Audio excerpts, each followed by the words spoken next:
ঠাকুরগাঁও হাসপাতালে চিকিৎসাধীন অবস্থায় রেখে যাওয়া নবজাতক মেয়ে শিশুটিকে হস্তান্তর করা হয়েছে।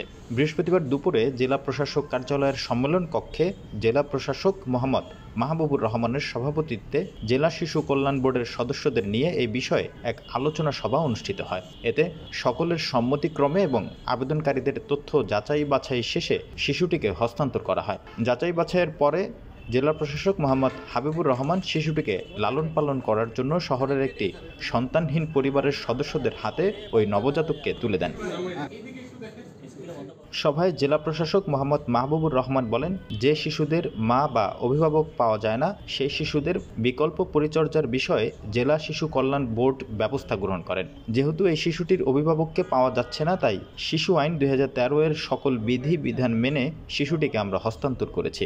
হলফনামার নিয়ম আছে, হলফনামাটি আমরা এখানে ফলো করেছি। পাশাপাশি সর্বশেষ যখন তারা ডেলিভারি নিলেন, বাচ্চাটাকে বুঝে নিলেন, সেক্ষেত্রে তারা সেখানেও আরেকটি সই করেছেন। কাজেই আইনগতভাবে শিশু আইন 2013-র যতগুলো বিধিবিধান প্রতিপালনের প্রয়োজন ছিল, আমরা সবগুলো বিধান প্রতিপালন করেই এই শিশুটিকে এই দম্পতির কাছে হস্তান্তর করেছি। শিশুটির 6 বছর পর্যন্ত তত্ত্বাবধান করার দায়িত্ব জেলা সমাজসেবা কার্যালয়ের প্রবেশন কর্মকর্তা নাজমুল সাকিবকে দেওয়া হয়েছে।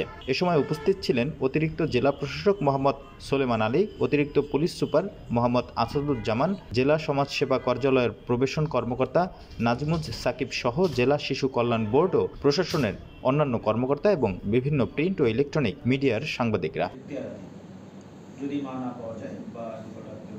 উল্লেখ্য, গত সোমবার 1 জুলাই সকাল 8টায় শিশুকে নিয়ে এক তরুণী ঠাকুরগাঁও 250 শয্যা জেনারেল হাসপাতালে চিকিৎসার জন্য আসেন এবং ভর্তি করান। সকাল 10টার পর থেকে শিশুটির পাশে তাকে আর দেখা যায়নি। পরবর্তীতে হাসপাতাল কর্তৃপক্ষ ও জেলা প্রশাসন ভর্তির কাগজে উল্লেখিত ঠিকানা সহ বিভিন্ন উপায়ে শিশুটির অভিভাবকের অনেক খোঁজাখুঁজি এবং খবর নিলেও তার কোনো অভিভাবকের সন্ধান পাওয়া যায়নি। তাই শিশু আইন 2013 এর 84(3) ধারা মতে শিশুটি সুবিধাবঞ্চিত বলে গণ্য হয়। তার সার্বিক কল্যাণ ও সর্বোত্তম স্বার্থ বিবেচনায় উপযুক্ত ব্যক্তির নিকট একীয়করণের মাধ্যমে শিশুটির বিকল্প পরিচর্যা নিশ্চিত করার লক্ষ্যে আবেদনকারীর নিকট হস্তান্তর করা হয়।